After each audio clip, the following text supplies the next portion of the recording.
할렐루야. 새벽기도에 오신 성도님들을 주님의 이름으로 환영하고 축복합니다. 제가 잠시 기도하고 하나님 말씀 나누겠습니다. 사랑의 주 하나님 감사합니다. 오늘도 이른 새벽부터 하나님의 말씀을 듣고자 우리가 나왔습니다. 주님 말씀하여 주옵소서. 우리가 듣겠나이다.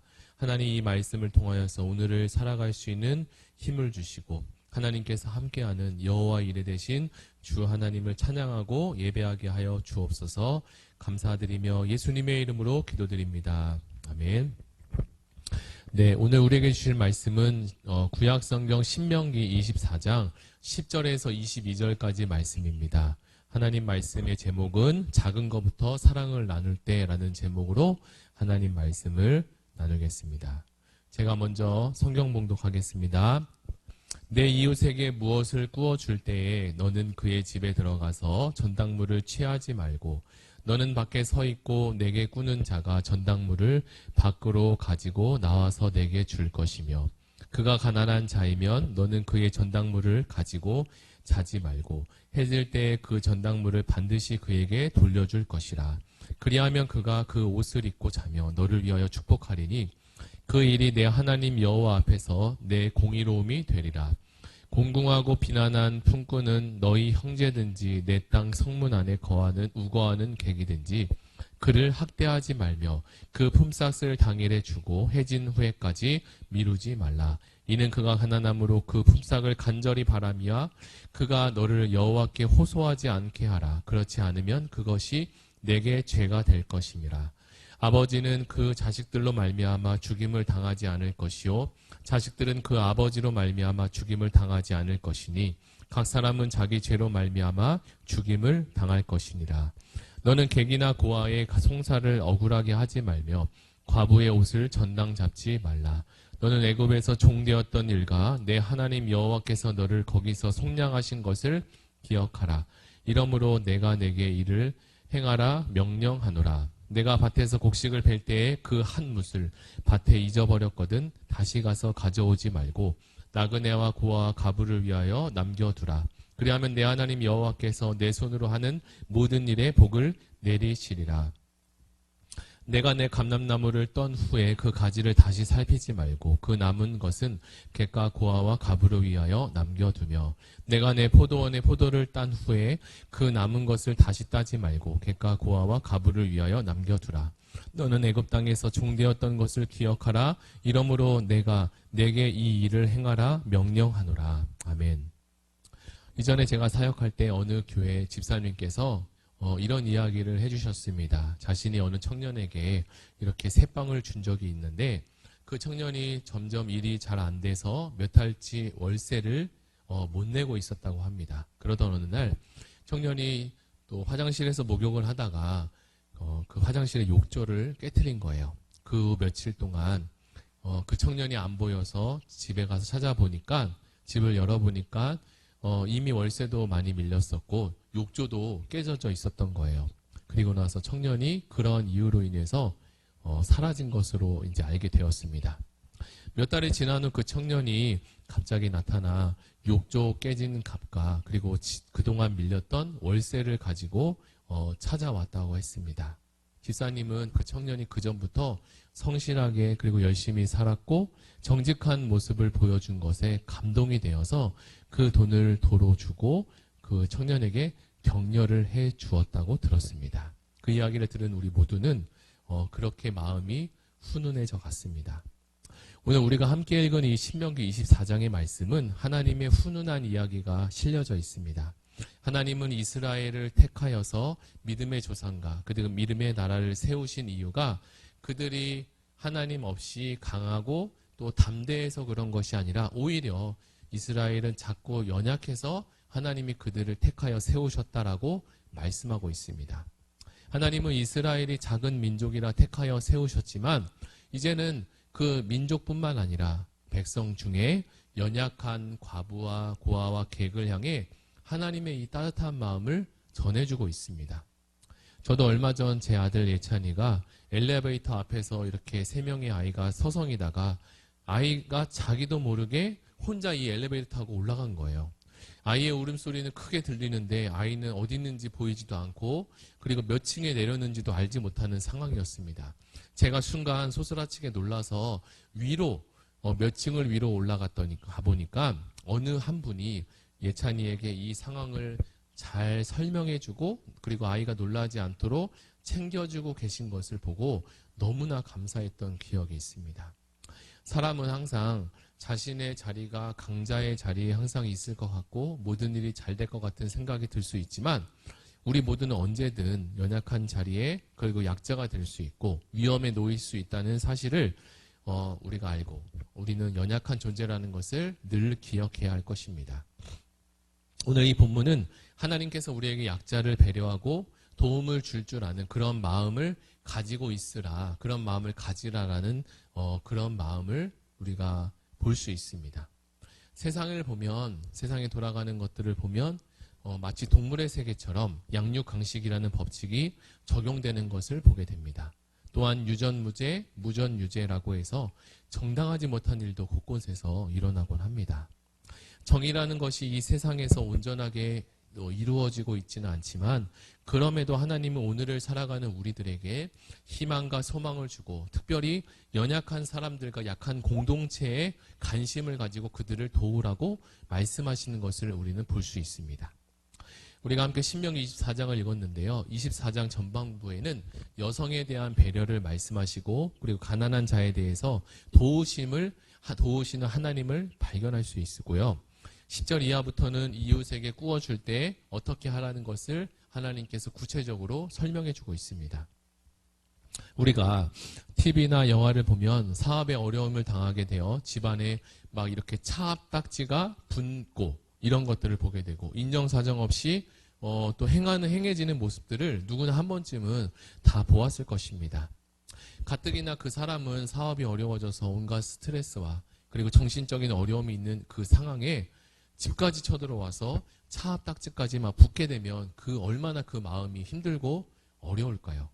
하나님은 그래서 이 가난한 품꾼들을 그리고 연약한 자들을 학대하지 말고 품삯 또한 연계하지 말라고 했습니다. 신명기가 쓰여진 이 시대는 아마 가뜩이나 이러한 일들이 참 비일비재하게 많이 일어났던 것 같습니다. 지금도 이렇게 회사가 부도가 나거나 어려움이 생기면 월급이 밀려나 가정이나 또 그런 공동체가 어려움을 당하는 일들이 종종 생기곤 하는데요. 이러한 사정과 상관없이 또 어떤 분들은 고의적으로 이런 일들을 행해서 또 피해를 주는 일도 듣곤 합니다. 또 큰 기업들이 함께 거래하는 이런 작은 기업을 대상으로 또 이렇게 좋지 않은 일들을 행하는 것도 종종 보게 됩니다.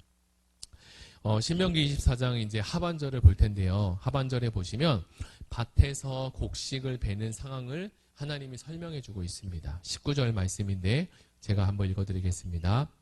내가 밭에서 곡식을 벨 때 그 한 뭇을 밭에 잊어버렸거든 다시 가서 가져오지 말고 나그네와 고아와 가부를 위하여 남겨두라. 그리하면 내 하나님 여호와께서 내 손으로 하는 모든 일에 복을 내리시리라.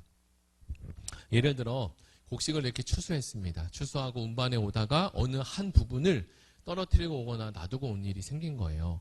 그것을 이제 뒤돌아서서 알게 되었는데 그렇게 알게 되면 도로 그것을 찾으러 가려고 하지 말라고 하십니다. 고의적으로요.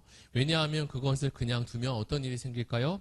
그것을 본 누군가가 또는 가난하거나 어려움에 처한 어떤 사람이 그 이삭을 주우러 왔다가 그 큰 덩이가 떨어진 것을 보고 야 이거 웬 떡이냐 하고 엄청 행복할 것이 분명하기 때문입니다.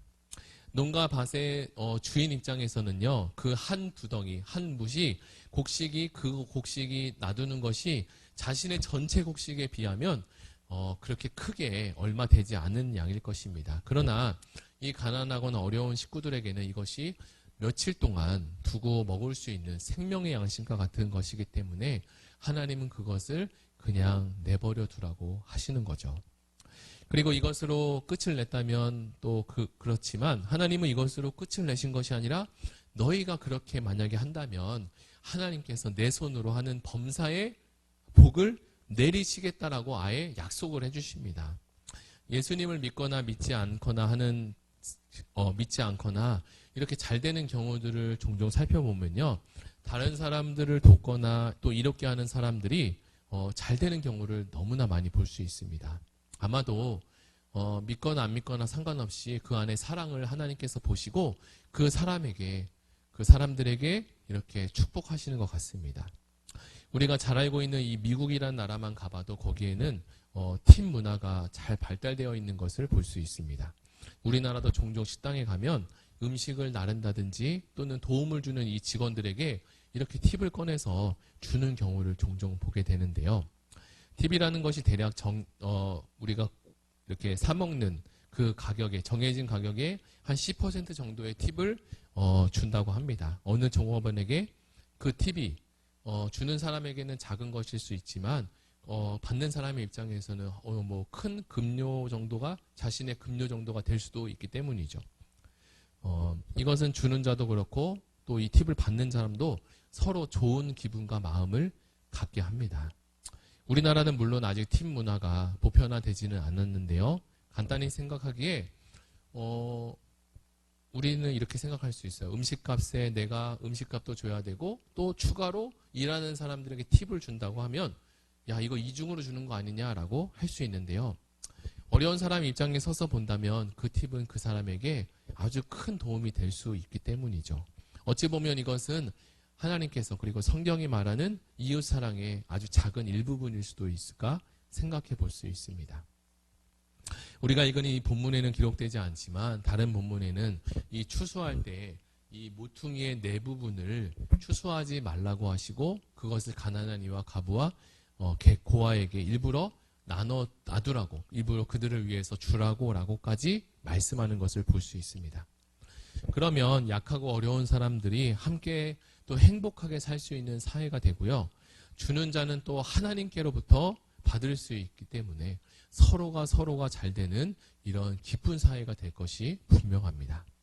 또 우리 교회에도 이렇게 비슷한 지정헌금이라는 것이 있어요. 지정헌금이라는 것은 어려움에 처한 분들을 이렇게 물질적으로 또 도울 수 있고요. 또 마음으로도 이렇게 함께 도울 수 있는 아주 좋은 방법이 있습니다. 이것은 공동체가 서로가 서로에게 사랑을 주고 또 사랑을 받고 하는 아주 건강하고 좋은 방법이라고 생각이 됩니다. 신명기 24장을 이렇게 우리가 함께 나눠봤는데요. 이제 말씀의 결론을 맺도록 하겠습니다.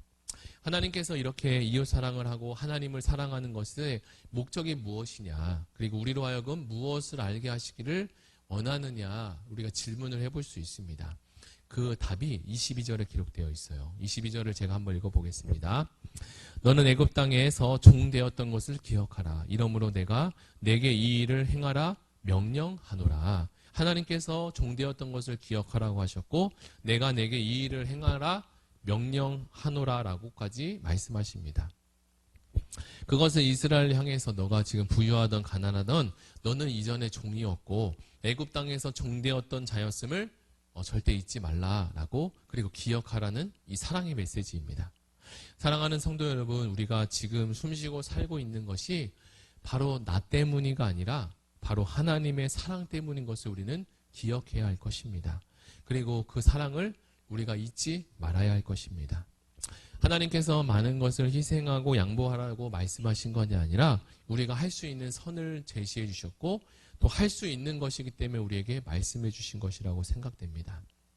하나님을 믿고 그리고 오늘도 선하고 착한 일을 각자 한 개씩 적용하는 우리 의아우리교회 성도님이 되면 좋겠습니다. 그러한 성도님이 되시기를 예수님의 이름으로 축복합니다. 우리 말씀을 붙잡고 함께 기도하기로 합니다. 우리 이 시간 기도할 때 신명기 24장의 말씀에 하나님께서는 하나님과 또 이스라엘 백성 사이의 관계를 얘기할 뿐만 아니라 백성과 백성 사이에 그리고 어렵고 힘든 자와 또 부유하고 농락한 자 사이에 하나님께서 서로가 서로를 지키고 도울 수 있는 방법을 이 한 장의 말씀을 통해서 아주 구체적으로 말씀해 주셨습니다. 하나님, 우리가 이 말씀을 통해서 오늘 하루도 선하고 착한 일을 감당하고 또 이웃을 사랑하며 섬길 수 있는 또 우리 믿음의 사람이 될 수 있도록 믿음의 성도가 될 수 있도록 주님 도와달라고 우리 다 같이 기도하시겠습니다.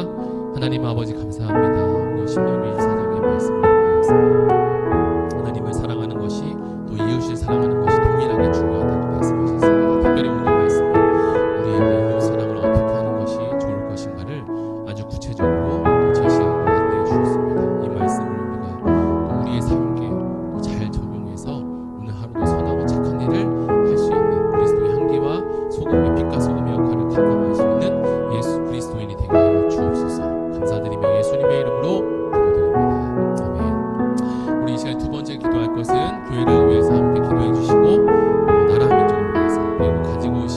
개인 기도 제목 가지고 우리 다 같이 주여 한번 부르 기도하겠습니다. 주여